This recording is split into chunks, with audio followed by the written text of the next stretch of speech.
This is my new channel career craft hub और आज हम डिस्कस करेंगे कौन सी वो 5 मिस्टेक्स होती हैं जो स्टूडेंट्स अक्सर करते हैं अपने कॉलेज एग्ज़ाम्स में।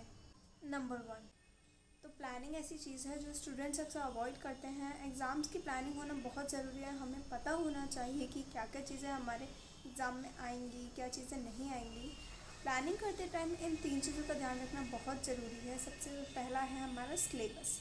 हमें पता होना चाहिए क्या क्या सिलेबस आ रहा है, कौन कौन से टॉपिक्स आ रहे हैं और कौन कौन से टॉपिक्स इम्पॉर्टेंट हैं, क्या नहीं है, ये होना हमारा बहुत ज़रूरी है। दूसरा हमारा फ्रॉम वेयर टू स्टडी, जितने भी नोट्स, हैंड रिटन नोट्स, इन सब का अरेंज हमें एग्ज़ाम से पहले ही कर लेना चाहिए सिलेबस के साथ साथ, ताकि हमें क्या है कोई पढ़ने में कोई दिक्कत ना हो और कोई भी चीज़ हमारी रुकावट ना पड़े। तीसरा है फ्रॉम व्हेन टू स्टडी, कि हमें जो हमारा सिलेबस कंप्लीट करना है वो कब तक कंप्लीट करना है और क्या क्या चीज़ें कंप्लीट करनी है, ये सब चीज़ें भी हमें ध्यान में रखनी चाहिए। Number 2, leaving the sheet blank. कई बार स्टूडेंट्स क्या करते हैं कि अपनी जो शीट्स है वो ब्लैंक छोड़ाते हैं क्योंकि उन्हें कुछ क्वेश्चंस आते नहीं होते हैं या फिर कुछ क्वेश्चन समझ नहीं आ रहे होते हैं, कुछ समझ नहीं आता क्या लिखें क्या नहीं लिखें। तो ऐसी गलती स्टूडेंट्स अक्सर करते हैं।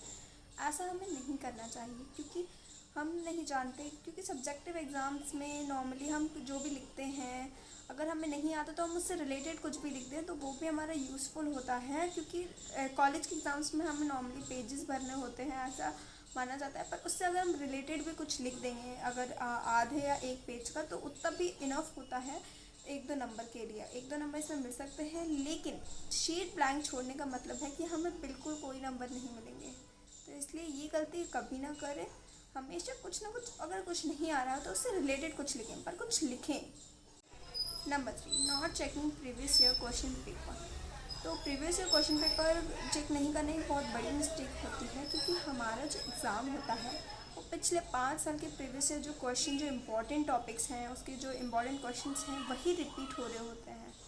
क्योंकि जो प्रोफेसर्स होते हैं वो ऐसा ही पेपर सेलेक्ट करते हैं ताकि जो पिछले साल के जो क्वेश्चंस इंपॉर्टेंट हैं वही रिपीट हो। तो एग्ज़ाम से पहले हम ऐसा कर सकते हैं कि पिछले 5 साल के हम पेपर लगा सकते हैं। उससे हमें ये समझ आ जाता है कि कौन कौन से टॉपिक्स आ सकते हैं, कौन कौन से नहीं आ सकते।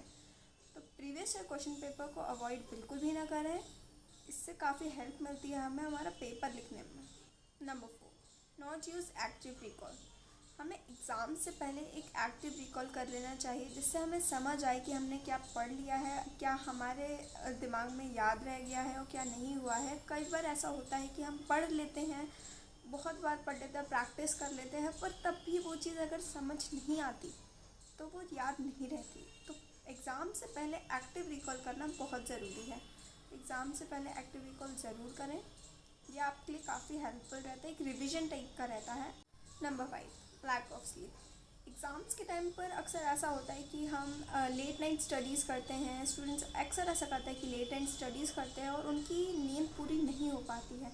अक्सर जब रेगुलर एग्ज़ाम्स होते हैं, मतलब हर दिन एग्ज़ाम होता है तो और बीच में कोई भी गैप नहीं होता, तो उससे नींद की कमी हो जाती है, जिससे कि हम एग्ज़ाम ढंग से नहीं लिख पाते, क्योंकि हमारे ब्रेन को रेस्ट ही नहीं मिलता है। और जब तक हमारे ब्रेन को रेस्ट नहीं मिलेगा हम एग्ज़ाम्स नहीं लिख पाएंगे।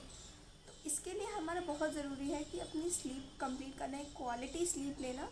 तो अपनी नींद को अवॉइड बिल्कुल भी ना करें, इस चीज़ का हमेशा ध्यान रखें और ये गलती बिल्कुल भी मत करें, क्योंकि हमारी नींद हमारे लिए बहुत इंपॉर्टेंट है और हमारे दिमाग के लिए, वरना हम ऐसे एग्ज़ाम नहीं लिख पाएंगे। कई बार स्टूडेंट्स ऐसा करते हैं कि वो सोते नहीं हैं और अगले दिन उनका एग्ज़ाम लिखने का मन भी नहीं करता। अगले दिन हम एग्ज़ाम देने जाते हैं तो हमारा मन ही नहीं करता कि हम कुछ लिखें, क्योंकि हमारी नींद पूरी नहीं हुई होती है। तो ऐसी गलती आप ना, अगर आपको ये इन्फॉर्मेशन हेल्पफुल लगी हो तो प्लीज़ लाइक, शेयर और सब्सक्राइब करें और बेल आइकन को ज़रूर दबाएं ताकि आप मेरी नई वीडियो की लिंक आप तक पहुंच सके। Thank you.